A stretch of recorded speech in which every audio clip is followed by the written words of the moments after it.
Seja muito bem-vinda ao nosso podcast, ao Pode Organizar. Um podcast que nasceu para ser a sua companhia aí, aqui da minha sala de casa para a sua. Espero que você esteja bem, espero que nesse episódio, que tem uma pauta incrível, que vamos falar sobre os direitos das mulheres em relação aos bens, como organizar isso, com uma pessoa incrível aqui, com a nossa convidada incrível. Eu espero que realmente nesse episódio você entenda um pouco mais, porque a nossa missão aqui é trazer questionamento, é trazer conhecimento e, é claro, sempre um papo muito gostoso, muito leve. Lembrando que para esse podcast acontecer, nós temos os nossos parceiros que acreditam na mensagem que a gente quer levar, né? Essa mensagem de leveza, principalmente para as mulheres, que é o nosso grande público, mas é claro que eu sei que muitos homens também nos acompanham, né? Então, comigo aqui, Imperatriz dos Móveis, sempre no nosso cenário lindíssimo aqui, sempre nos proporcionando que a nossa sala de casa esteja aconchegante para receber melhor os nossos convidados também, um mundo real, sempre nas xícaras, nas jarras, em tudo que a gente pode oferecer de melhor para os nossos convidados. Então, mundo real sempre com a gente. E é claro, a Marilu adoçando o nosso podcast, as nossas tardes aqui de podcast. Então, é claro que eu espero que esse episódio faça sentido para você e também quero apresentar agora ela, a advogada Ana Patrícia Ferreira. Já são 14 anos de advocacia. Seja bem-vinda, Paty. Muito obrigada. Estou muito feliz com a tua presença aqui, já te acompanho nas redes há um bom tempo e era uma das pessoas que eu queria muito trazer aqui, porque esse assunto muito me interessa e eu tenho certeza que vai realmente te trazer muitos questionamentos, não é mesmo? Com certeza, é um assunto que dá bastante assunto. Com certeza, eu acho que a gente como mulher, eu sempre gosto de trazer, sabe, muito essa questão feminina, porque eu acho importante a gente ter essa noção, porque às vezes é muito falado no geral, mas não é focado nessa questão feminina, dos nossos direitos também, dos nossos deveres, né? Do que pode, do que não pode.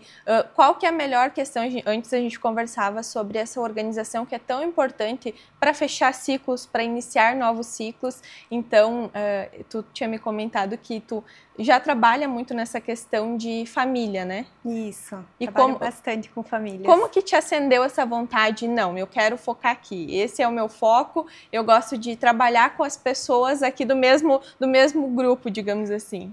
Então, eu sempre trabalhei de uma forma bem ampla na advocacia, na parte civil, e acabou que eu era procurada nas questões de família, né? Eu fui pegando um gosto muito grande por auxiliar famílias a dialogarem entre si, porque geralmente quando chega o conflito para o advogado é a última instância, né? Uhum. Já se tentou de tudo. Então, de ter esse sucesso pessoal meu, de ver as famílias dialogando novamente, isso me acendeu essa vontade de me aprofundar nesse direito que hoje é tão bonito. Que legal. E eu sei que tu também é mãe, tu é esposa, tu é cristã, tu também tem essa pegada, tu acredita que muito desse teu brilhar o olho nessa parte é por tu também ter construído a tua família e tudo mais? Sim, com certeza. Eu sou mãe de 2 filhos, o meu filho mais velho tem 12 anos, nossa, o Otávio, grande. O Felipe vai fazer 6 aninhos agora, mês que vem, se formando no pré. Eles são a luz da minha vida, a razão assim, da minha existência como mulher hoje. Eu digo que eles mudam a história da gente, né? Sim. Eu não os planejava, mas com certeza eram os planos de Deus e eu tenho certeza que eles fazem a diferença, não só na minha vida, mas na vida de todos aqueles que o cercam, né? Porque eles são luz.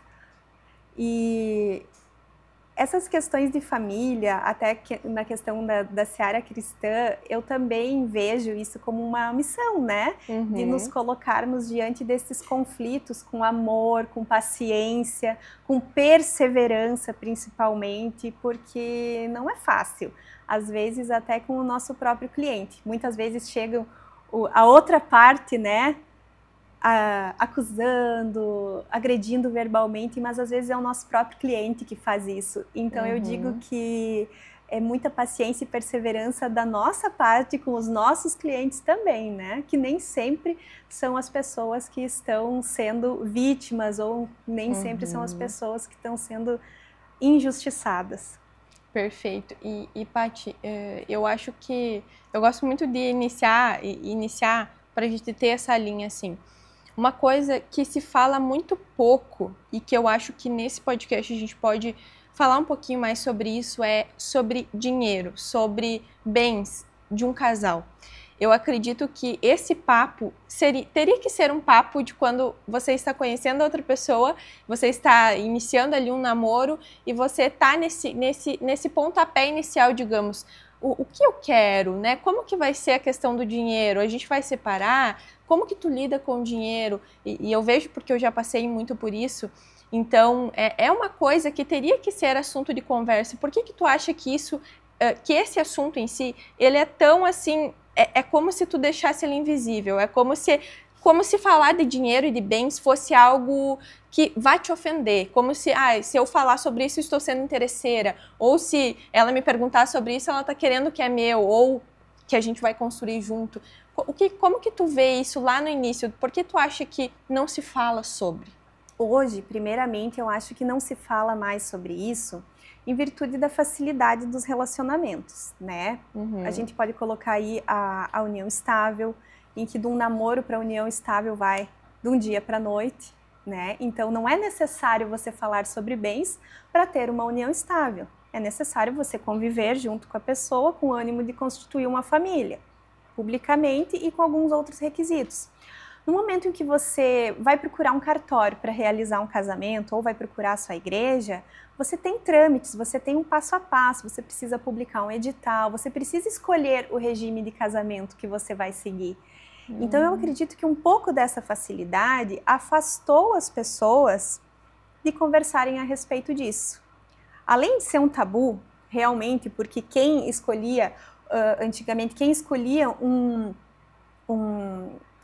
regime de casamento diferente da comunhão parcial, tem que fazer um pacto antinupcial. Então, obrigatoriamente, as pessoas precisavam conversar sobre isso. E realmente, por que eu vou escolher um regime de separação de bens? Ué, o que eu tenho para esconder? Será que essa pessoa tem dívidas a esconder? Será que essa pessoa não quer se prejudicar caso eu venha a ter alguma perda? O que é, né? Ou, de fato, ela tem alguns bens e não quer comunicar com os meus. Hoje são muitos esses questionamentos, mas existe hoje muita informação também. Mas a verdade é que esses relacionamentos, hoje em dia, eles não são mais tão sólidos como deveriam, né? Hoje você tá, amanhã não tá. Hoje você tá namorando, amanhã você tá em união estável e de repente acaba e não precisa nem se olhar mais para trás. Não existe mais, caso não exista filhos nesse relacionamento, eu não preciso nem olhar para trás, eu não preciso nem dividir nada, caso não haja nada conquistado em comum, né? Mas acredito que vem muito dessa facilidade da vida, da nossa vida, de querermos ter tudo de uma forma muito fácil. Perfeito. Eu acredito assim, eu gosto muito de falar sobre isso porque eu já passei por essa questão da união estável, eu acredito que é algo bem especial da gente falar. Porque assim, quando a gente às vezes é mais nova, não entende muito sobre isso, que foi o meu caso, simplesmente chegou um papel para mim assinar. Não, vamos fazer uma união estável aqui, vamos separar as coisas e aquela coisa, tudo bem, tá tudo certo, mas sem entender o que era, o porquê que era. Então eu acho que essa questão do conhecimento nos liberta de, não que... Pode ser que tu aceite, mas eu acredito que o primeiro passo é tu entender cada uma e tu ter essa conversa aberta com o parceiro de por que essa escolha, né? Eu acho que não tem muito mais essa coisa de, por que vamos escolher? Vamos ponderar aqui o que é bom, o que não é e por que vamos fazer essa escolha. Eu acredito que não tem esse papo, né, também. E muitas vezes se esbarra também no próprio custo das coisas, né? Daqui a pouco você vai lá fazer uma escritura de união estável, a escritura de união estável com o regime geral, que é o da comunhão parcial, você vai lá fazer a escritura no mesmo dia com 2 testemunhas, você sai de lá com o documento. Daqui a pouco, se você for fazer uma escritura mais elaborada, com algumas separações, com alguns requisitos a mais, ou declarando na própria escritura, esse bem eu já possuía, então ele não comunica dentro do casamento. Se conquistarmos tal coisa durante a própria união, vamos separar assim, assado, né? Isso já é mais trabalhoso. Isso gera mais um tempo que você precisa se organizar. E gera justamente essa questão, você precisa parar e conversar sobre isso. E ainda é um tabu na sociedade. Não é confortável falar sobre dinheiro, porque o dinheiro parece que afasta, né, os casais, Sim. os relacionamentos. E querendo ou não, creio eu, na minha opinião, que é a coisa que mais dá ensejo às separações e divórcios. Nossa, a questão financeira eu não sei se a gente tem números hoje, mas é um número muito alto de separação pela questão financeira, gente, isso é muito sério. E talvez uma simples conversa, não vou dizer que uma simples conversa, mas falar sobre aquilo poderia evitar muito desses términos, né? Como que vamos fazer, como que vamos cuidar do nosso dinheiro. Mas uma pergunta que eu gostaria de fazer para você, Paty, eu acho que assim, levando em conta isso, decidimos que vamos ficar juntos. A gente sabe que no início de qualquer coisa é só amor, é só, né, vamos viver aí para sempre, porque ninguém casa de fato para separar, como falam, mas eu acredito que esse é o momento ideal para a gente fazer isso, porque tem amor, tem carinho, tem compreensão, tem no início ali, né? Porque depois que separa, a coisa só piora. Então, eu acredito que tem que ser um momento que tu vai olhar para isso. Qual dica que tu daria, assim, pro início, assim, não, vamos tomar uma decisão, vamos ficar juntos, talvez não vamos casar, mas vamos... Qual que é, assim, o que tu diria, assim, como proceder nesse caso aí? No direito de família, a gente fala muito dos combinados, né? Assim como as professoras fazem os combinados lá com seus aluninhos, a gente também gosta muito dos combinados. Existe no direito hoje não é tão nova, mas eu vou dizer assim, uma inovação, que são os contratos de namoro. O que são contratos de namoro? São documentos feitos entre as partes e que eles servem para declarar que você não vive numa união estável, tá? Aconteceu muito lá na pandemia de casais terem que vir a morar juntos, uma em virtude de que não poderiam ficar se deslocando, tendo em vista a própria pandemia, outra para diminuir custos, né? E acabou acontecendo que, por medo de que aquilo fosse virar uma união estável, e que não era o desejo de ambas as partes, trouxe-se essa inovação, eu vou colocar assim, mas não é uma inovação, porque já faz tempinho, né? Então, a gente teria esse namoro qualificado. Tá? Então, a gente pode fazer um contrato desde lá do namoro. Olha só, isso eu não sabia. É muito legal mesmo. Aí é para as pessoas bem organizadas, né? É difícil de acontecer? Sim, é difícil. Assim, eu te digo que era meu sonho fazer porque até hoje eu não fiz. Sério? Contrato de namoro, não. E nesse contrato, inicialmente falando, estou falando já lá do início do namoro, né? Nesse contrato, assim, as partes podem dizer, olha, nós nesse momento não estamos vivendo numa união estável, não queremos constituir família nesse momento, mas pode ter até uma previsão de se constituir família, de se vier a ser mantida uma união estável, de que seja, vamos supor, o regime tal de bens, o regime de separação, o regime de comunhão, já ter a previsão lá. Ou seja, é um guia para o teu futuro, para a questão dos bens. Exatamente como tu disse, é essa a tua fala. Enquanto tem o amor, enquanto tem o carinho, poder dar direção para o funcionamento daquilo que pode vir a não funcionar, né? É muito legal. Já para a união estável, o modo correto é se fazer uma escritura pública. O modo geral dela, falando leigamente, né, quando você vai lá e você não pede outro regime, é a comunhão parcial. Né? Então, tudo aquilo que for conquistado junto dentro do período da união estável é meio a meio. Tanto os bens quanto as dívidas. Né? Mas você pode também fazer um contrato, uma escritura pública de união estável com outro regime, com um regime misto, ou seja, colocando esse bem pertence a mim, foi conquistado antes do casamento. Pode especificar. E ainda que seja no regime de separação, o que for conquistado daqui para frente pode ser dos dois. Aqueles bens, por exemplo, que pode ser colocado no nome dos dois, pode vir a ser colocado no nome dos dois. Tem inúmeras fórmulas para se fazer algo que dê certo para aquele casal. Porque aquela pessoa que hoje não tem nada, não pensa no futuro, mas um dia vai ter, né? Ela precisa pensar naquilo que ela quer. E eu acredito que muito se dá também essa falta de diálogo pela falta de perspectiva do futuro, né, Vânia? Com certeza. Essa coisa tão que não tem compromisso, que começa e já termina, e nessa...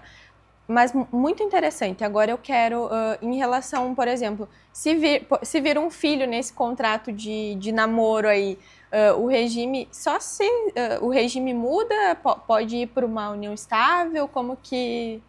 A vinda de um filho, ela naturalmente abarca como se fosse uma família, né? Mas isso não torna necessariamente uma união estável. A união estável, realmente, ela tem que ter o ânimo de constituição familiar.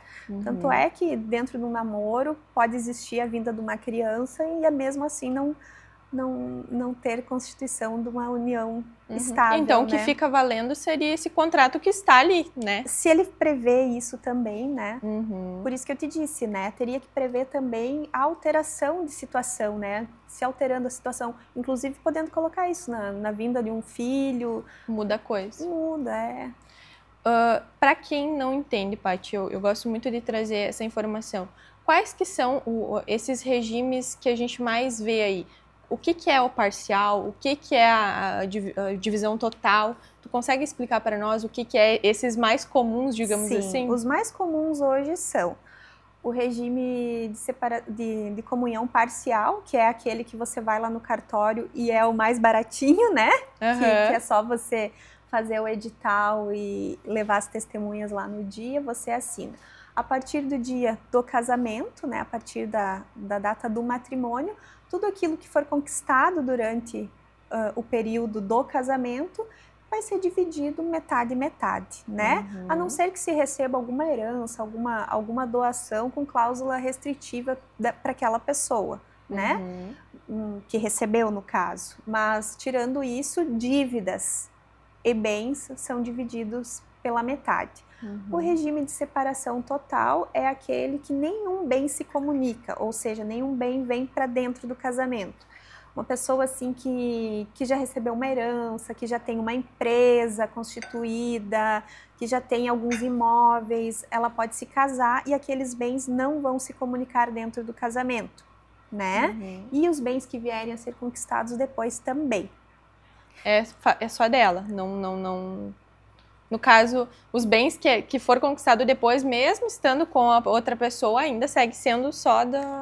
O direito de família, ele é, assim, uma coisa muito dinâmica, né? A lei fala isso, mas existem entendimentos, inclusive, dos tribunais superiores, que aqueles bens que comprovadamente adquiridos com esforço mútuo, né? Que daí teria que comprovar o esforço mútuo, eles podem sim vir a ser divididos, principalmente quando esse regime ele é instituído por lei, porque o regime de separação total de bens, ele também tem algumas questões que ele é imposto por lei, por exemplo, para pessoas que passam lá de uma certa idade, de 70 anos, em algumas situações assim específicas, a imposição se eu vou lá no cartório casar, eu só vou poder casar nesse regime de bens, né? Então, em alguns casos específicos, que nem eu digo, o direito de família é o direito que possui várias exceções, né? A regra é essa, mas existem vários caminhos a serem perseguidos. Então a gente falou da parcial, da total, e temos mais algumas assim, mais alguma que... Existe um regime da comunhão total, né? Que é aquele em que tudo se comunica, tanto os bens passados, quanto os bens que são adquiridos durante a constância do casamento, inclusive doações, inclusive herança. Era um regime de bens muito utilizado antigamente, que era o instituído pela lei, conforme hoje é o de comunhão parcial, né? Existem outros também, tem o de participação final nos aquestos, que é um regime em que a gente consegue utilizar um pouco de tudo nesse regime. Mas ele não tem muito uso porque no pacto antinupcial eu posso colocar diversas cláusulas que são guias assim para se acontecer uma possível separação, né? Então, nesses pactos antinupciais, que são contratos que vêm antes da própria lavratura do termo de casamento, né? São contratos, verdadeiramente contratos, e lá eu posso colocar de tudo, desde questões patrimoniais até questões de convivência. É mesmo. Olha só que interessante. E uma coisa que eu percebo assim, Pati, que o que mais se procura para fazer, para organizar as coisas é quando a pessoa geralmente já tem o patrimônio e está se casando com alguém que não tem, digamos assim, ou que tem uma quantidade menor, enfim. Eu vejo que nesse caso, e conversando com muitas pessoas, e a gente consegue buscar isso, entender e ver em muitas conversas, né? Esse é o caso que as pessoas mais buscam ajustar o negócio, talvez por medo de perder o que já conquistou, enfim. Tu vê isso também no escritório? Tu vê que é uma realidade isso? Com certeza. Ou que é? Com certeza. São poucas as pessoas que se preparam de fato para o casamento. E eu digo isso não só na questão jurídica. As pessoas não se preparam para o casamento nem nas questões mais básicas do casamento.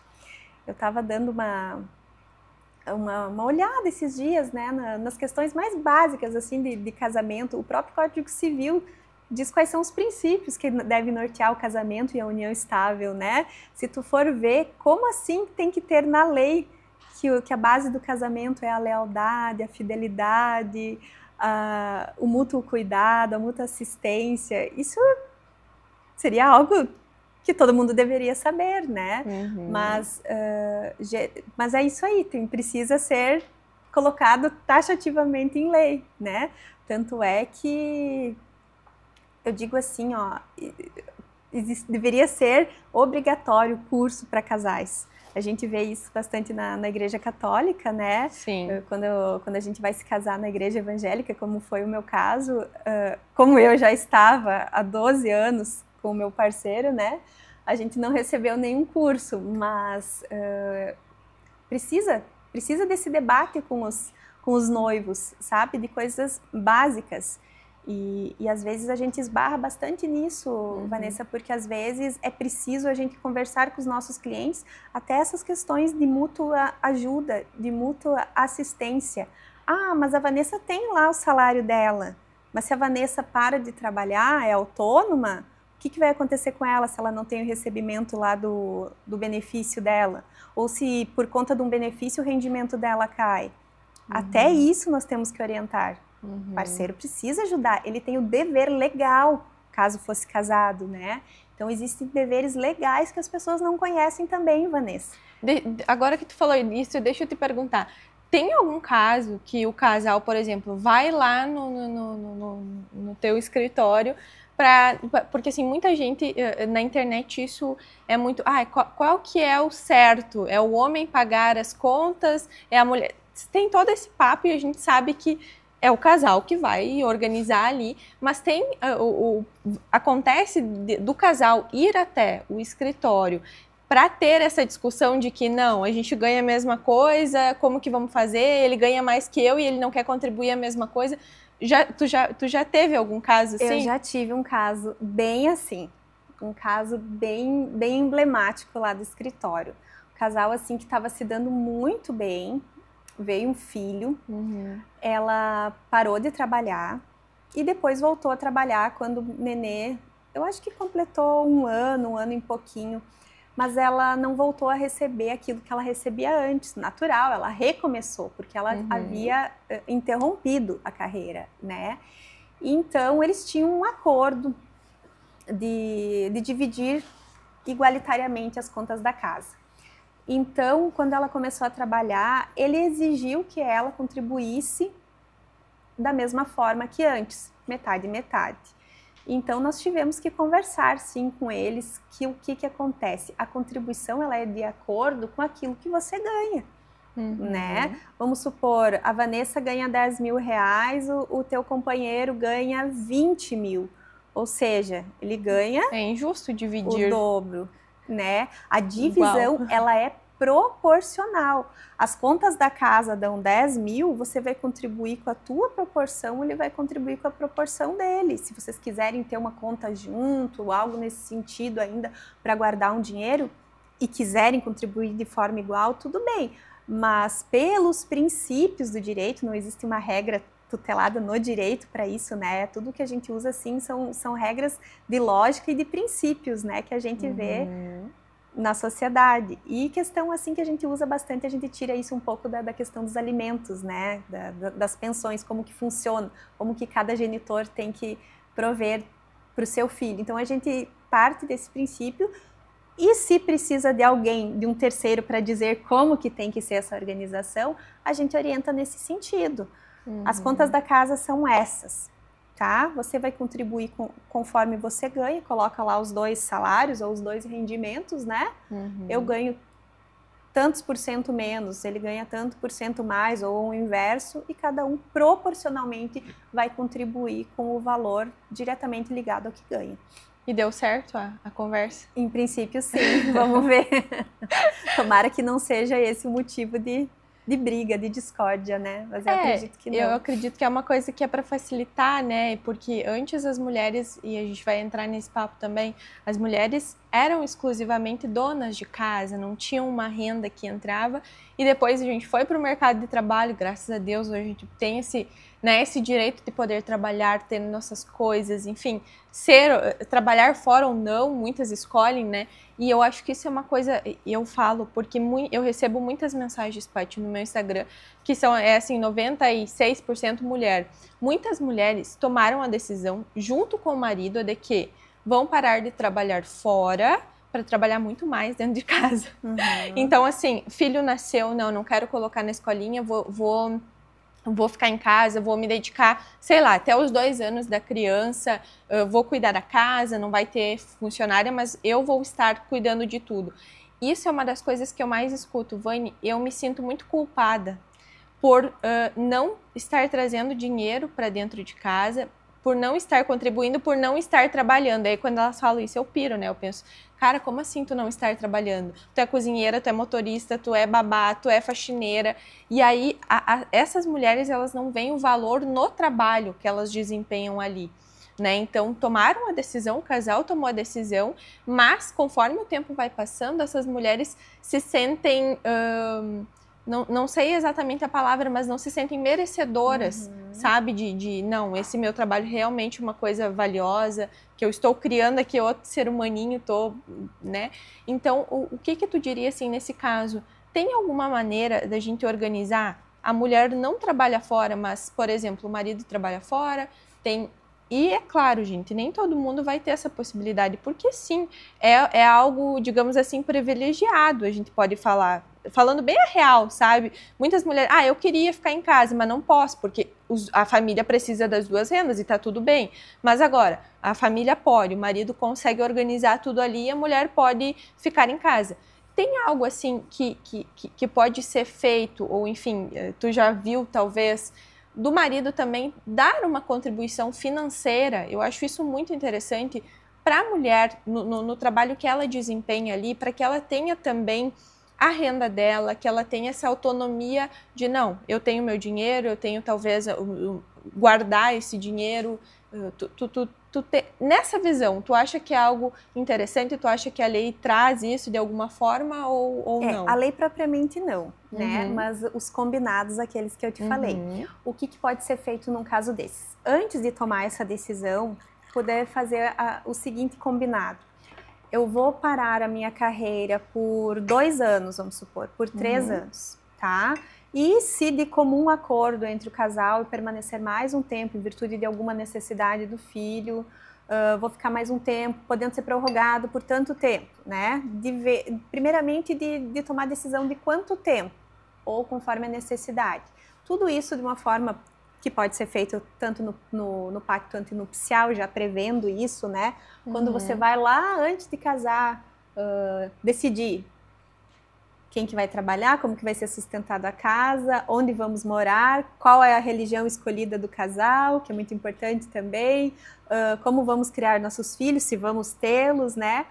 Ok, aí chegamos nessa parte. E se eu parar de trabalhar? Se eu abrir mão da minha carreira por um tempo?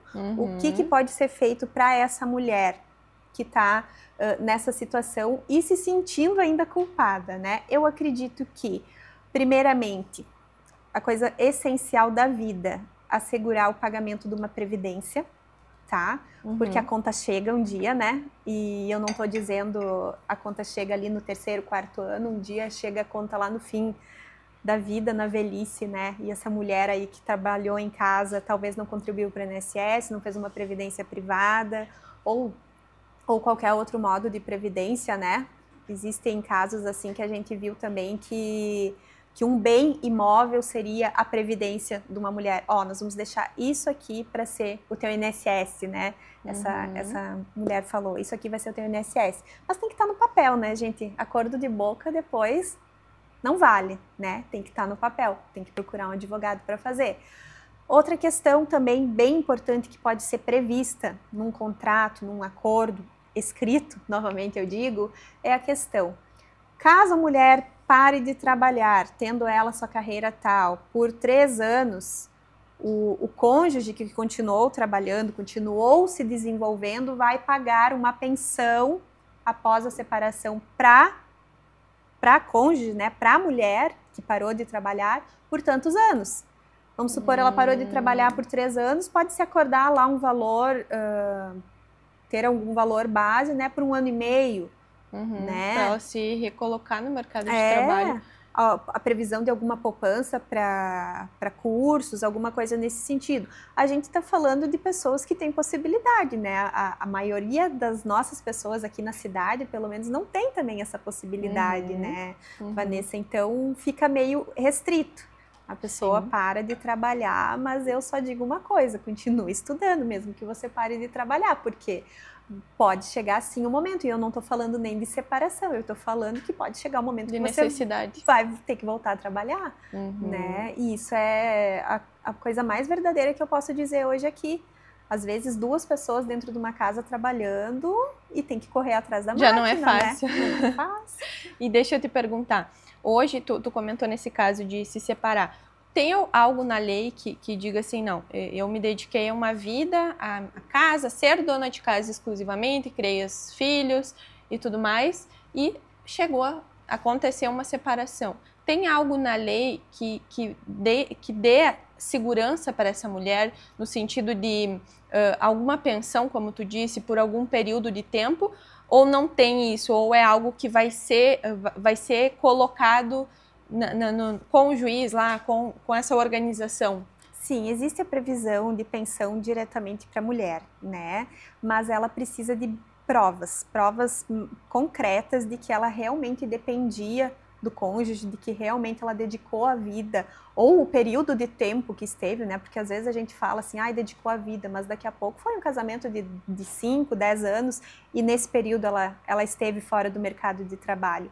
Os juízes geralmente dão sim um valor, mas é por um curto período de tempo. É realmente uma pensão para a mulher se organizar financeiramente, né? Não é inviável, não. Entendi. E falando ao contrário, por um breve momento, se, por exemplo, tem sempre os 2 lados, mas e para o homem? Que a gente fala muito da mulher, mas e o homem? Também tem esse caso, que às vezes a mulher é empresária, ganha muito a mais, o cara talvez não ganhe tanto assim. Tem algo nesse sentido também para o homem? Da mesma forma, Vanessa, da mesma forma. A lei assim não especifica o gênero nesse assunto. Mas isso que tu falou, Paty, eu acho que é algo muito especial sobre a mulher continuar estudando.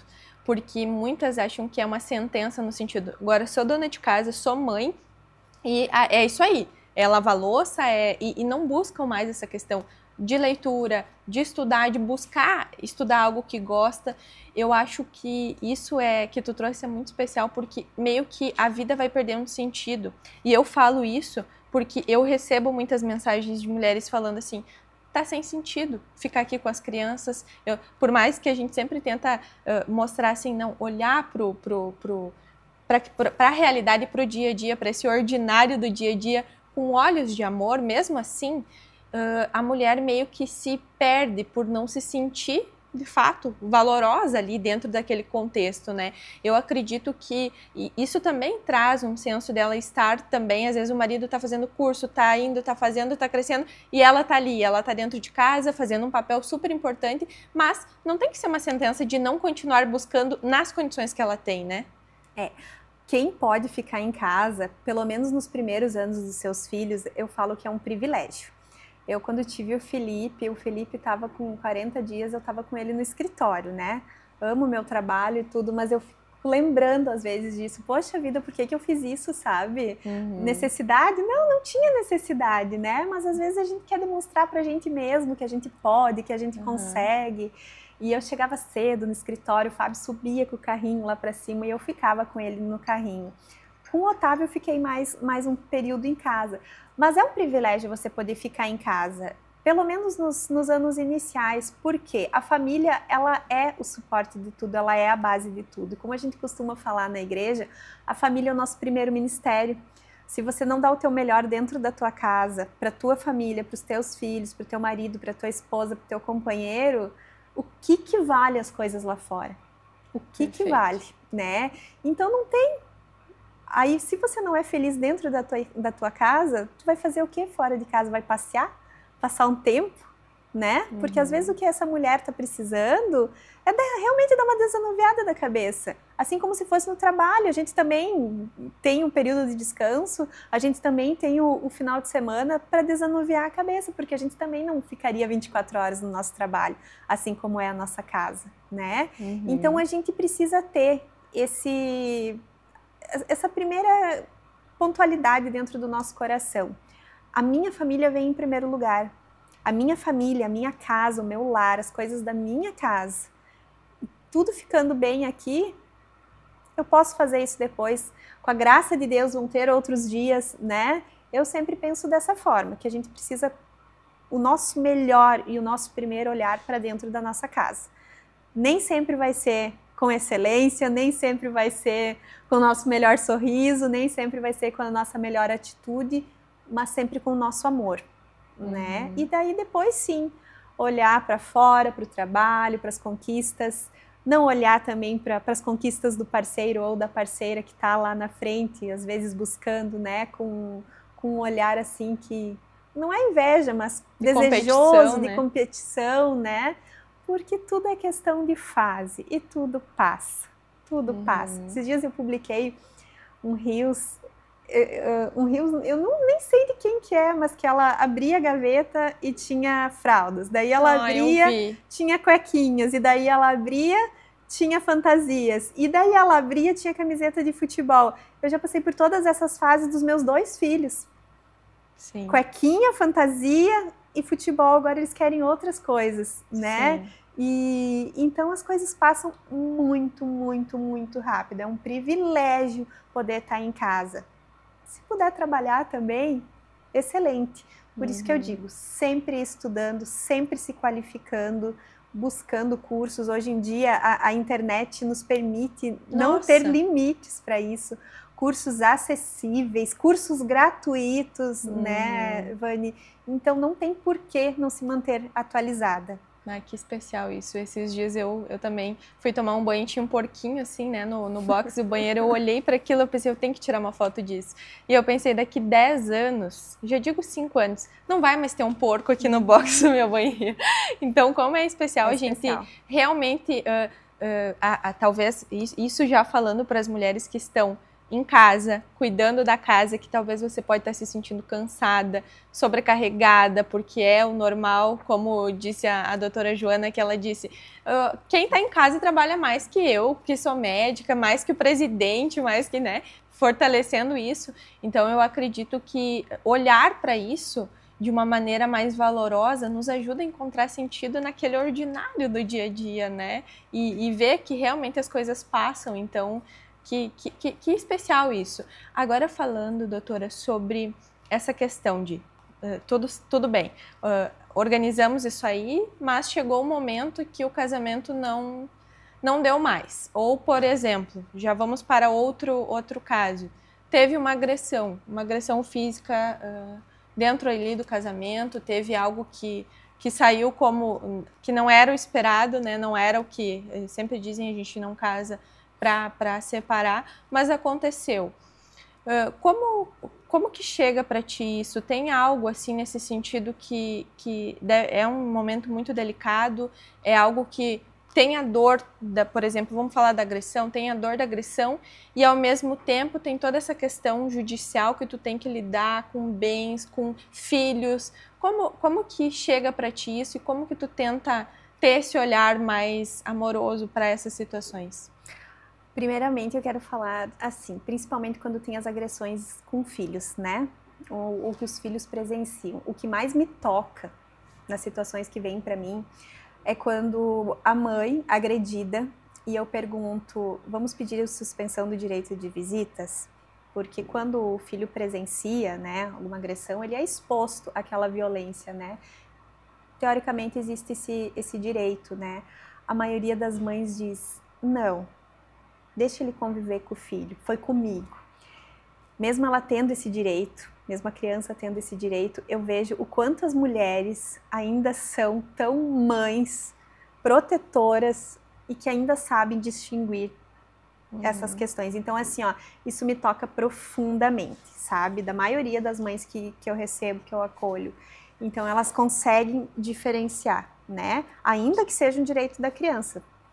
Mas não vendo a necessidade, não tendo a criança, não correndo o risco também de sofrer alguma violência, né? Não tem porquê mesmo.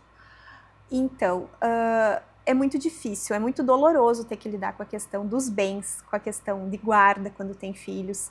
É muito doloroso porque as mulheres, na maioria das vezes, Vanessa, ou é muita raiva, ou elas querem acabar com a vida da pessoa, ou elas não querem de forma alguma enxergar aquilo. Elas não querem ir atrás de um documento, elas não querem ir buscar alguma coisa, não querem ir num banco ver as dívidas, porque dói demais, demais, demais. E quanto mais o tempo passa, mais as provas, as coisas elas vão se apagando, né? Então eu vejo assim que às vezes a gente tem que pressionar, pelo menos as mulheres, né? Fulana, tem que ir, tem que buscar. Ai, mas eu não queria ver isso agora, mas tem coisas que só competem a ti.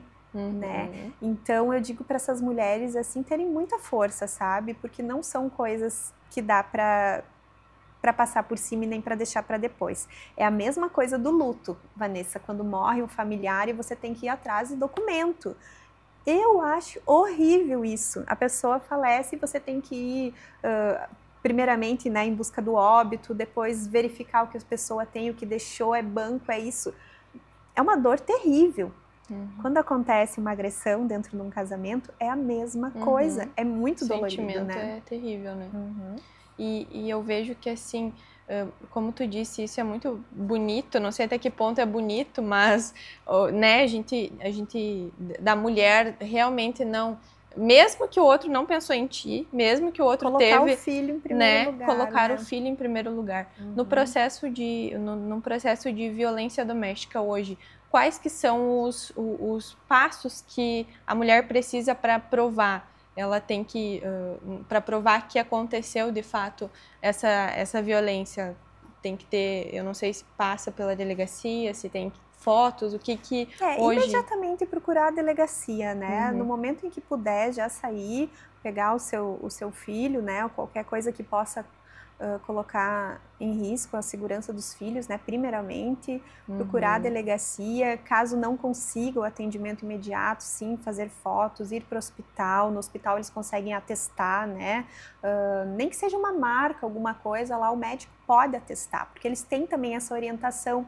Muitas mulheres não vão fazer boletim de ocorrência, mas acabam se machucando gravemente, ou não tão gravemente, mas que dê alguma aparência de machucado. Os médicos têm essa orientação, né, de perguntar como é que foi, e se eles entenderem que foi de uma agressão, de violência doméstica, eles também vão te orientar, né? Então, assim, não sendo uma agressão que tu precise ir diretamente para o hospital, vá para a delegacia. Do contrário, diretamente para o hospital, né? E já, eu sei que não é fácil, mas já pegar atestado com relatório dos hematomas, onde que foi, o que parecia, né? É complicado pensar nisso na hora, né? Mas mas os hematomas vão sumindo e tudo mais. Precisa estar documentalmente amparada, sim.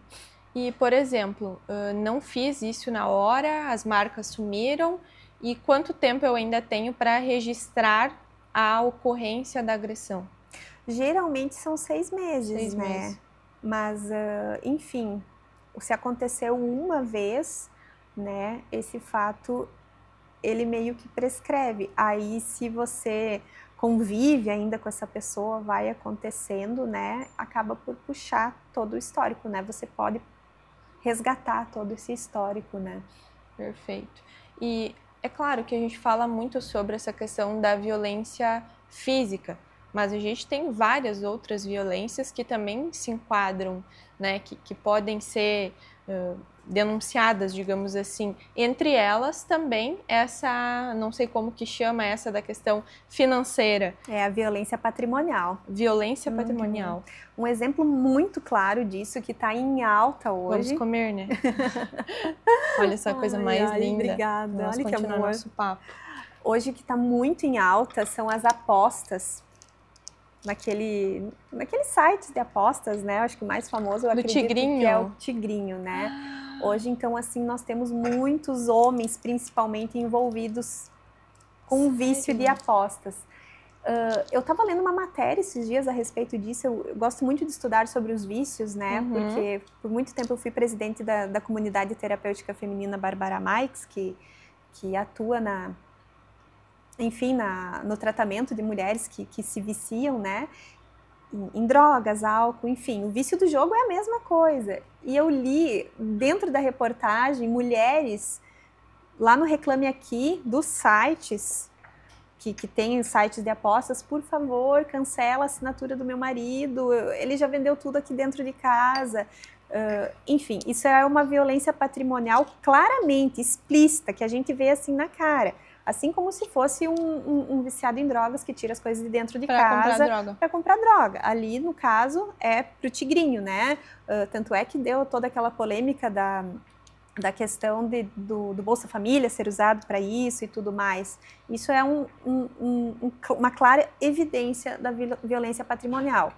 Mas agora a violência patrimonial pode ser vista de qualquer forma, assim, o parceiro fazendo dívidas excessivamente e não se utilizando desses valores para o benefício da família. São coisas que, na verdade, talvez se descubra somente depois da separação. Por isso que é muito bom sempre estar atento, vigilante, conversando, perguntando. É chato? É. Mas quando se junta, quando há uma união estável, quando há um casamento, usando palavras da Bíblia, torna-se uma só carne. E aquilo que um vai sentir, o outro vai sentir também, né? Então é muito importante a cada período vir o diálogo sobre as finanças, porque tem coisas que vão estourar lá na frente, né? Muitas dívidas, empréstimos. Uma coisa que eu confesso que eu fico chocada, já aconteceu comigo, mas hoje eu não, assim, não tem como a pessoa, a esposa ou o marido, não saber quanto o outro ganha.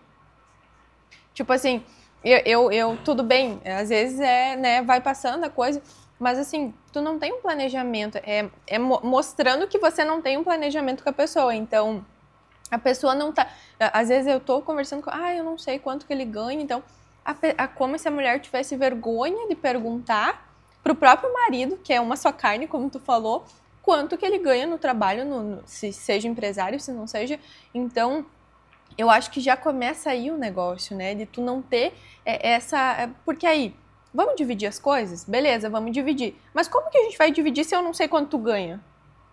É uma coisa bem curiosa, né? Eu acredito que muitas pessoas vivem isso e é algo pra gente parar, talvez, e se questionar. Será que tá certo eu não saber quanto a pessoa que divide a vida comigo, que temos filhos juntos, muitas vezes, que construímos aí, não sei quanto a pessoa ganha, não é questão de controle, mas é questão de olhar para todo o contexto da vida juntos, né? Com certeza.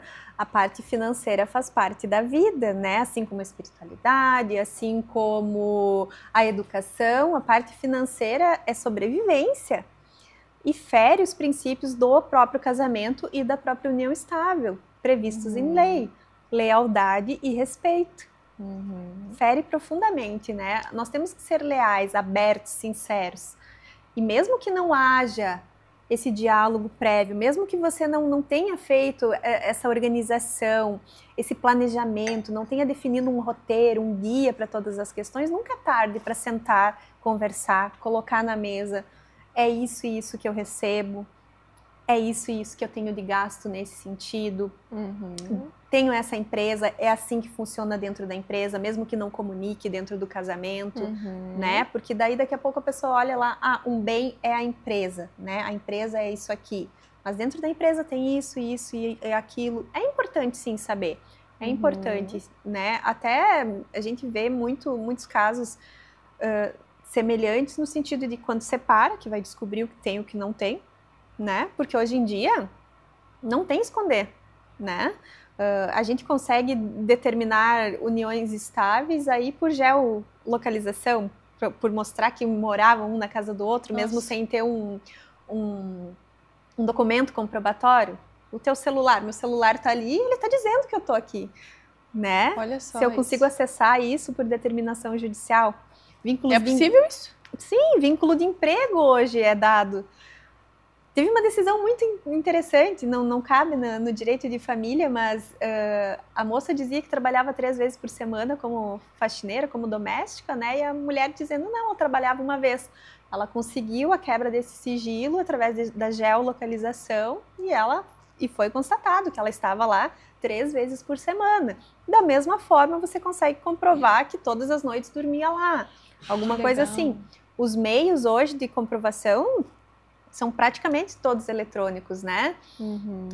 Enfim, mas a verdade é que sem diálogo não tem relacionamento. Relacionamento é diálogo, né? Com certeza, mas é algo que é pouco falado ainda, né? É algo que a gente fica assim, às vezes tu tá conversando, não sei quanto ganha, ele também, e aí, claro, tem dos dois lados isso, e aí eu vejo que tem muitos casos também que a mulher, geralmente essa parte é da mulher, mas claro que acontece também esconder compras, isso também, eu vejo assim, isso também fere muita coisa dentro do casamento, porque não é que a pessoa tá proibindo, né, eu acredito, mas não tem essa confiança, essa troca de não, é o meu dinheiro, sim, mas eu vou separar uma parte aqui para mim gastar, o resto a gente vai organizar a nossa vida, vai pensar no futuro, e a mulher vai lá e compra roupa ou faz compras e tá sempre com aquelas sacolinhas escondidas, né? Então é uma coisa bem comum também, né, doutora? Exatamente, eu acredito que é bem pior do que esconder o que ganha, é se esconder o que gasta. É mesmo? Né? Com certeza, porque imagina daí de repente chega lá na tua casa uma cartinha, uma cobrança, uma citação, uma intimação, um protesto de cartório, porque enquanto você vai conseguindo pagar é uma coisa, mas esconder uma compra pode virar uma compulsão também, né? A pessoa pode não dar conta de pagar, tem tudo isso que daí vão vindo as consequências, né? E o casal, tendo em vista esses princípios do casamento, da união estável, da lealdade, do respeito, da ajuda mútua, né? Eles precisam elencar juntos quais são as suas prioridades. Eu sei que roupa para uma mulher é prioridade. Claro que é. Precisa estar bem vestida para trabalhar, precisa, né? Mas se existem outras prioridades dentro de casa, outra prioridade dentro de casa, ela precisa ser vista também. É muito, muito complicado, mas tudo isso com uma única solução, diálogo e compreensão. É aquela coisa, só diálogo não funciona se não tiver a compreensão do outro lado, enfim, dos dois lados, né? A gente falou sobre essa questão dessa agressão também física, a gente falou sobre essa patrimonial, e tem também essa que entra dentro disso, no diálogo, nas palavras. Essa também é uma agressão. Como que a gente prova que existe uma agressão, uma violência, como que a gente chama? Psicológica, através de palavras, através de atos, através de controle de uma pessoa sobre a outra. Como que dentro da lei a gente consegue provar isso? Dentro da lei, é uma questão um pouco complicada, né? Assim como em outras questões psicológicas que devem ser comprovadas ali no direito de família, uma alienação parental ou qualquer outra coisa, é mais a palavra da vítima, tá? Assim que nem na agressão física. Porque tu pode ter sofrido uma agressão física e pode não ter ficado nenhuma marca, né? De qualquer forma, vai ser levada em conta a questão da pessoa ser a vítima e se colocar naquela posição, né? Mas existem meios de comprovar, sim, que nem eu te falei antes ali do exemplo da geolocalização. Mensagens, daqui a pouco inúmeras ligações, né? Uma pessoa que controla muito a pessoa, vamos supor, a pessoa saiu do trabalho e em 15 minutos chega em casa, mas ela atrasou um pouquinho e já tem 20 ligações ali no celular, coisas assim, sabe? Tem que ir se ligando nesse sentido, nos momentos que acontecem, e fazendo um print, fazendo, se de fato é a intenção, né, fazer uma ocorrência nesse sentido. Buscar o porquê, né? O porquê que eu quero fazer essa ocorrência e ir buscando esses meios de prova, fazendo uma ata notarial do celular, tudo isso. Antes a gente falava sobre isso, que sempre tem os dois lados, e a dor da mulher que sofre qualquer uma das agressões é terrível, porque eu já vivi isso, e eu acredito que a mulher que já viveu isso, se ela se sentir confortável, é interessante que ela fale sobre isso. E eu, como tenho uma rede grande de mulheres, eu sempre estou falando sobre, porque não é algo que a gente tem que se envergonhar, quem sofreu a agressão, no meu caso física, mas sim da outra pessoa. Então, às vezes, nossa, Vani, que legal que tu fala sobre isso, que tu expõe. E eu acho que isso é algo que a gente precisa levar, assim, sempre que possível, porque às vezes a pessoa está vivendo isso, não tem força para reagir. Eu sempre fui uma pessoa que dizia, mas como assim? Tá apanhando e não sai dali, não sai do lugar, não sai do...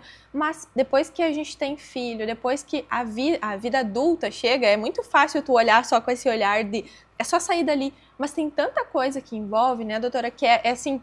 É um contexto inteiro que não é simplesmente só sair do lugar. E aí entra tudo que a gente falou. Como que é a questão dos bens? Esse é um dos maiores, eu acredito que sim.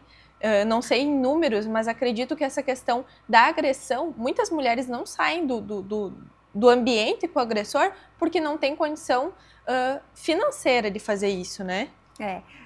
Eu vou dar um alerta aqui, que vou dar um spoiler de um filme, tá? Eu assisti um filme estava muito em alta esses tempos atrás, É Assim que Acaba, que mostrava um casal lindo, maravilhoso, ele todo gentil, um príncipe, né? E começaram a acontecer fatos em que a mulher se machucava. E ele dava a entender que ela se machucava, que ela que caía, que ela que... E depois as cenas se repassam e demonstram de fato que ele tinha uns ataques de fúria, alguma coisa, e ele batia nela, né? E eu trouxe isso para nossa realidade no sentido de que muitas vezes aquela mulher do filme, ela acreditou que era sem querer, né? Depois ele pedia desculpas e tudo mais. Ali foi uma história, um romance, mas quantas mulheres estão vivendo agressões mascaradas dentro de casa, sem perceber, se justificando para si mesmo e para seus familiares, para a sociedade, e não estão enxergando a violência psicológica principalmente, mas até agressões físicas. Eu não imaginava que seria possível que a agressão física podia ser mascarada também, mas pode, né? Então, assim, a gente precisa se unir, se falar, se informar, perguntar, o que tu acha, fulana? Me aconteceu isso, isso, isso, me fala com os teus olhos o que tu enxerga sobre isso. Gente, tem tantos advogados. Fulano, posso te fazer uma pergunta? Isso é agressão? Olha, eu não posso imaginar que seja, porque eu já sou casada há tantos anos, ele jamais me faria mal, mas nos teus olhos, com olhos de pessoas de fora, né? Não necessariamente que tu vá, sem ter certeza de nada, fazer uma ocorrência policial, porque isso tem grandes consequências, né? Muito impacto dentro da família, né? Mas na dúvida, pergunta, isso é uma violência psicológica, isso é uma violência patrimonial? São muitas as situações. Mas o primeiro passo é esse, tu conversar com uma amiga, tu conversar com uma pessoa que já passou por uma experiência, tu conversar com uma advogada da tua confiança, um advogado. é importante tu colocar para fora. E até mesmo para tu se escutar falando aquilo. Exatamente. Né? Porque quando parece que não é tão grave, mas quando tu tira daqui e traz para conversa, para fala, parece que a coisa toma outra proporção, né? E outra coisa, as mulheres se sentem envergonhadas por terem passado por isso. Porque hoje em dia a gente fala muito em empoderamento feminino. Então, necessariamente eu tenho que ser uma mulher empoderada. E se eu sou empoderada, como que eu deixei chegar nessa situação? Aí a mulher que é agredida ainda se coloca na situação. O meu papel nisso, o que eu fiz para chegar nessa situação? Ainda se culpa. Tanto, doutora, que quando acontece uma agressão, e eu vivi isso, e aconteceu comigo, as pessoas sempre quiseram saber o motivo pelo qual aconteceu a agressão comigo, como se precisasse ser algo assim, nossa, grandioso para acontecer, mesmo se fosse grandioso ou não, mas não estão atentas ao fato. Aconteceu a agressão, mas por que aconteceu a agressão? E as pessoas ainda questionam a vítima de o que tu fez, sabe? O que aconteceu? O que ela fez que gerou? Então, isso eu acho que já é um ponto que a gente tem que ter esse cuidado. E muitas mulheres não falam sobre por medo do julgamento também, né? Exatamente. Se a gente normalizar que por um motivo pode haver agressão, pode esquecer, né? A agressão ela vai estar legalizada. Existindo tal motivo pode fazer, mas foi justificável. Não, gente, existe uma lei específica para isso, porque justamente não existe motivo plausível que justifique. Toda a agressão ela deve ser constantemente penalizada e evitada. E me diz uma coisa, doutora, os filhos podem fazer parte de uma, por exemplo, teve uma agressão, não precisa de fato ter alguém para dizer que viu, que eu acredito, né? Mas os filhos podem participar sendo testemunhas do que aconteceu? Da agressão entre o casal? Os filhos, assim, de um modo bem específico, geralmente eles não são ouvidos, tá? Até porque para ouvir crianças precisa-se de uma equipe multidisciplinar, numa escuta especializada. Um filho não vai ser ouvido numa cadeira de delegacia, por exemplo. Precisa de uma psicóloga, de uma assistente social para se ouvir. Evita-se colocar as crianças nessa situação, porque ela já foi vítima vendo. Ela é uma vítima vai ter que relembrar dessa violência, tudo. né? Então, evita-se muito colocar a criança como para não revitimizá-la, entendeu? Evita-se muito. Mas, com certeza, até num parecer psicológico, alguma coisa pode servir também como elemento comprobatório, né? Não necessariamente dentro do processo, mas até um psicólogo que atenda essa criança, porque vai precisar de atendimento psicológico, né? E o psicólogo, mais do que ninguém, tem as ferramentas necessárias para extrair da criança a verdade. Não aquilo que ela imagina e não aquilo que os adultos falam que ela tem que falar, né? Então, existem outras ferramentas, mas não necessariamente dentro do processo, de maneira processual. Perfeito, entendi. É sempre tentando proteger, de fato, né, as crianças. Não deixar elas mais do que já estão ali, sensíveis, colocar mais peso ainda dentro disso, né? Eu sempre digo que eu acredito muito, né? Essa questão que a doutora falou sobre terapia, não só para as crianças, mas algo importante para quando a mulher sofre, seja qualquer tipo de agressão, é a terapia também, né? É buscar essa ajuda. Tu vê que vocês direcionam isso no escritório? Como é que é quando acontece algo nesse sentido? Eu sei que vocês tentam encontrar a melhor maneira possível para resolver. Daqui a pouco teve uma agressão, a pessoa às vezes não consegue nem olhar para a cara da outra, mas tem que resolver a questão dos bens lá com vocês. Como que é esse processo? A gente mais do que nunca indica a terapia, né? Isso precisa ser um processo constante na vida de quem está se separando, de quem perdeu um ente querido, de quem sofreu uma violência, as crianças também. Hoje, sim, a gente até que está amparado pela Rede Básica de Saúde, então, assim, não é algo que seja inacessível. Ali, às vezes, com uma filinha de espera você consegue, ou com próprias determinações judiciais, quando é o caso, né, a gente consegue encaixar. É vital que seja feito esse acompanhamento. Existe muita preparação dos nossos clientes para poderem estar muitas vezes frente a frente com o seu agressor, né?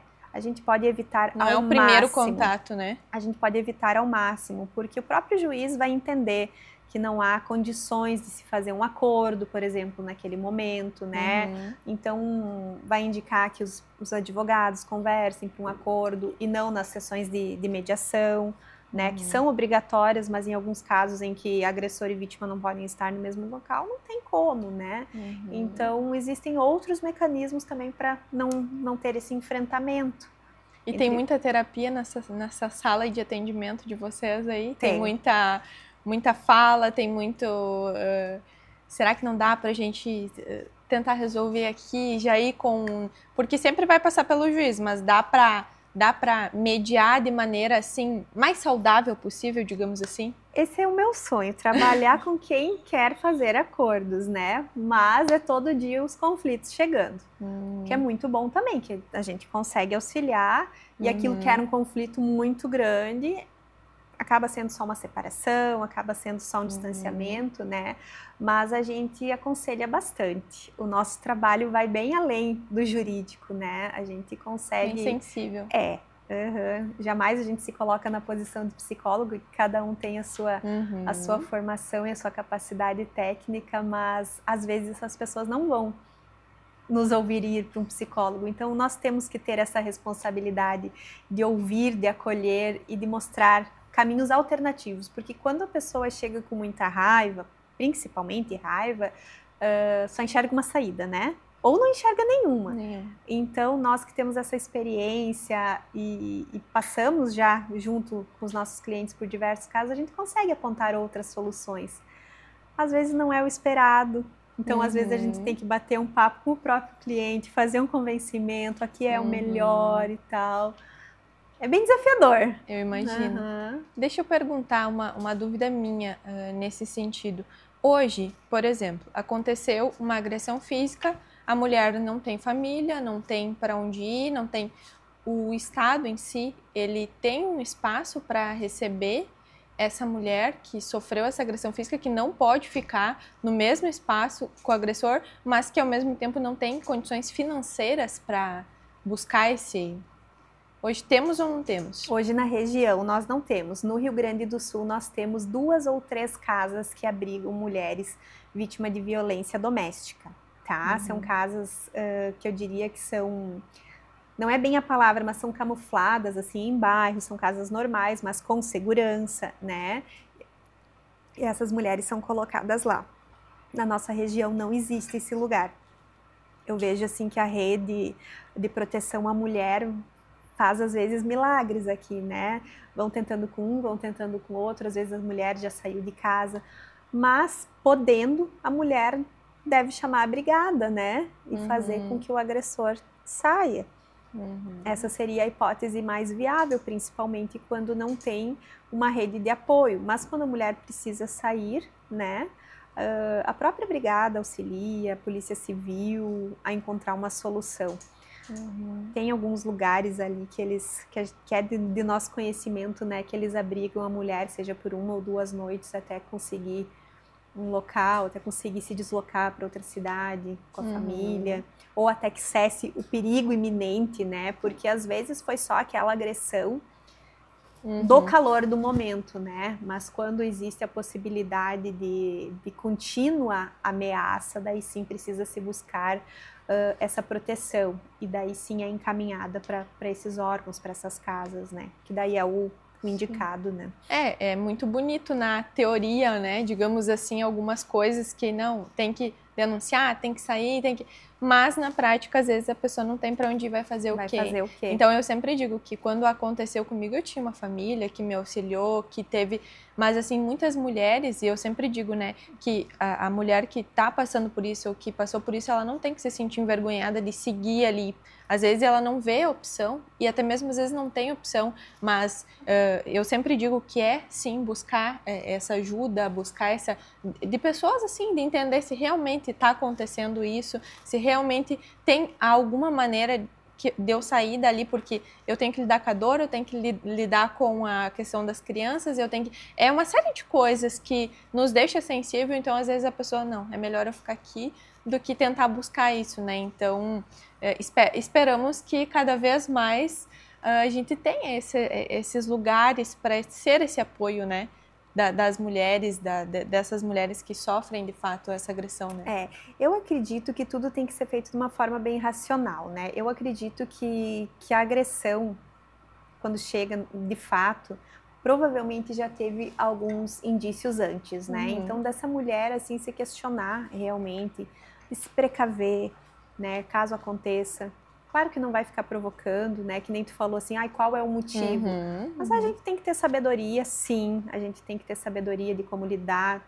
Existe o princípio, né, do respeito. Temos que ser cordiais, temos que ser urbanas, né? Em todas as nossas relações, imagina no casamento, na união estável. Mas de ter esse preparo, de pensar também, e se me acontecer tal coisa? Não dá para dizer nunca vai me acontecer. Não.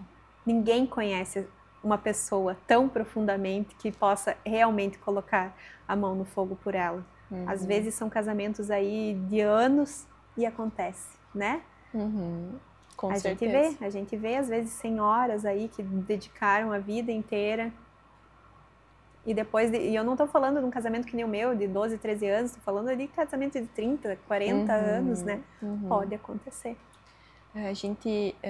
Isso é bem especial, doutora, e eu sempre digo assim, ó, eu vivendo isso, para deixar a minha mensagem final, antes de eu pedir da nossa advogada, que entende do negócio mesmo, se eu pudesse dizer, foi uma coisa que tu trouxe que me tocou muito sobre estude, mesmo que você estiver em casa, cuidando das crianças, se você for exclusivamente dona do lar, dona de casa ali, né, estude. Eu lembro como se fosse hoje, assim, a minha saída, né, do espaço que eu sofri a agressão física. Eu saí sem R$50 na minha carteira, eu tive uma família que me auxiliou, né, tive esse amparo, mas o mais importante que eu tive era o conhecimento, que me fez, que com o conhecimento eu pude sustentar os meninos, sustentar os meus filhos e me reerguer de novo. Então eu acredito que isso que tu trouxe, doutora, é uma coisa assim muito especial. Então, mesmo que você esteja em casa, cuidando de tudo, não deixe de buscar essa visão do conhecimento, de buscar, de estudar, de fazer. A gente nunca sabe o amanhã, e quando a gente tem porque a única coisa que não tiram, como falam, né, o ditado, a única coisa que não tiram da gente é o conhecimento. Então, se eu pudesse deixar um conselho assim só, se eu pudesse dar um conselho assim de coração, seria: estude, busque, sabe? Não pensando no pior, mas pensando em ti também, num propósito de vida, de ter esse a mais, né? Não estar só focada ali e pensar no futuro também. A gente nunca sabe como que vai ser, né? Então eu acho que para mim isso fez a diferença, e eu gosto muito de levar isso, porque quando a gente vive o negócio é diferente de quando a gente só relata, né?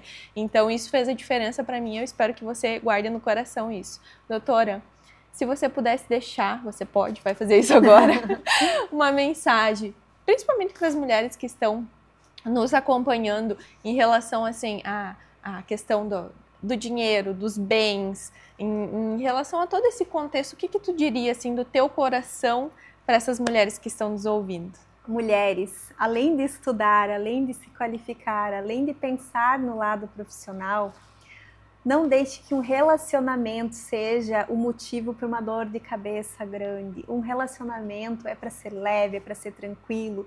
E para quando isso acontecer, acabar, ter tudo já certinho. Procure ajuda de um profissional. Hoje em dia é tão acessível tu entrar no escritório de advocacia, conversar com um advogado. Uma consulta jurídica não é um absurdo de caro. A gente gasta com tantas coisas, a gente gasta com tanta bobagem. Uma consulta jurídica é essencial para o mantimento de um relacionamento de forma saudável, né? Um fortalecimento, inclusive, porque se você conseguir, antes de entrar, antes de colocar os dois pés nessa relação, ter uma base. Porque daí não vem só de você, né? Eu acho que nós devemos fazer assim, assim. Olha, eu conversei com um advogado e a melhor solução para nós que somos assim, assim, é desta forma. O que tu acha? Já vem também mais embasado para fluir melhor esse diálogo. Faça um contrato de namoro, faça um contrato de união estável, faça um pacto antinupcial contendo todas as especificações possíveis, tanto de bens como de convivência. É ouro para a vida das pessoas. É um norteador, um guia para quando o conflito existir, já estar amparado e o que deve ser feito já está ali legalizado. Eu acho que é bem aquele ditado, combinado não sai caro, né? Exatamente, o combinado não sai caro. Doutora, muito obrigada. Obrigada, Vanessa. Foi muito incrível esse papo, eu tenho certeza que vai sim esclarecer, vai trazer questionamentos, espero que sim, esse é sempre o nosso objetivo aqui. Espero tê-la em outros momentos aqui, para a gente abordar outros temas que eu sei que tu manda muito bem aí em vários, e também vou deixar o teu Instagram, a gente sempre deixa na descrição do nosso podcast, para as pessoas te acompanhar, tu bota muito conteúdo legal, informação, hoje não precisa nem pagar para ter muita informação, eu sei que tu trabalha com isso, tu traz muita coisa de valor lá no teu Instagram, então muito obrigada, e foi um papo muito rico mesmo. Amei o convite, amei estar aqui contigo, com a tua equipe, nesse lugar maravilhoso, adorei a decoração, adorei os docinhos. Gratidão mesmo. Que bom, que bom. Foi muito especial para nós. Deixa aqui nos comentários se você gostou também, se fez sentido. Então já curta esse vídeo, né? Manda para uma amiga aí. Eu sempre digo que é uma prova de amor, sabe? Quando tu assiste algo, quando tu vê algo e tu pensei nessa pessoa, vou mandar para ela, não porque ela talvez esteja passando, mas para que ela tenha informação, para que se um dia acontecer com ela, ela vai lembrar, ainda bem que aquela minha amiga me mandou esse vídeo e eu sei como agir nesse caso. Então, espero que a gente tenha feito aí uma boa companhia para você. Lembrando que os nossos parceiros sempre aqui com nós, Imperatrizes Móveis, com uma linha linda, né, da nossa sala de casa aqui. A gente sempre está trocando o cenário e você também pode contar com eles para trocar o cenário da sua casa aí, né, a decoração da sua casa. O Mundo Real também nos permitindo ter itens muito lindos para receber os nossos convidados, a Marilu, para adoçar a nossa tarde. Esses são os meus parceiros. E um agradecimento especial a você que esteve aqui até o final. Não esquece de curtir esse vídeo e se inscrever no canal também. Nos encontramos, é claro, na próxima terça-feira. Grande beijo!